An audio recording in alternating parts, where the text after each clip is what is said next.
এই ঠান্ডায়ও বকেরা এসেছে বেলা শেষে।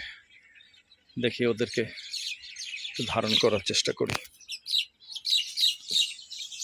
দেখতে পাচ্ছেন এই যে বক, এক ঝাঁক শালিক। এই যে বক, সাদা সাদা সবগুলো বক। এই যে সবুজ বনে সাদা পরি, দেখতে পাচ্ছেন? অনেক সুন্দর লাগে জায়গাটা, সবুজ সাগরের ঢেউয়ের মতো ঘাস, ঘন ঘাস, নরম যেন বর্ষায় কার্পেট। আমি এখানে ঘন্টার পর ঘন্টা পা ছড়িয়ে বসে থাকি, আমার ক্লান্তি কাজ করে না। এই যে বকেরা ভয় পেয়ে দিচ্ছে উড়াল, এই চলে যাচ্ছে সব।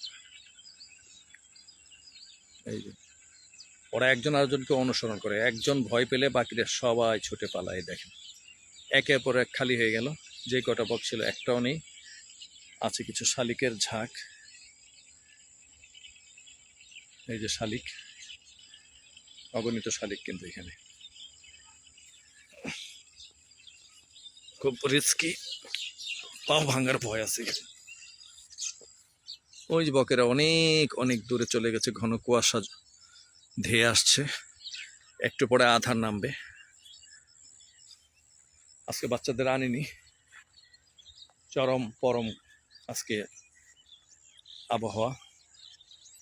ফিঙ্গে পাখি বসে আছে, এই যে ফিঙ্গে, ফিঙ্গে খুব সাহসী পাখি, কিন্তু ফিঙ্গে সাহসী, ঝগড়াটে, এবং ওদেরকে ভয় পায় না এমন পাখি নাই বলা চলে। ওরা বাজ পাখিকে পর্যন্ত তাড়া করে।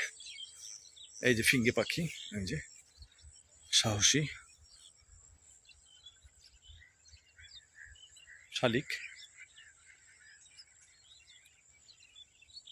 বেলাটা পড়ে আসছে, অল্প সময়ের মধ্যেই আধার নামবে। এই জন্য আমিও বাড়ির পথে পা বাড়াচ্ছি। ভালো থাকুন সবাই।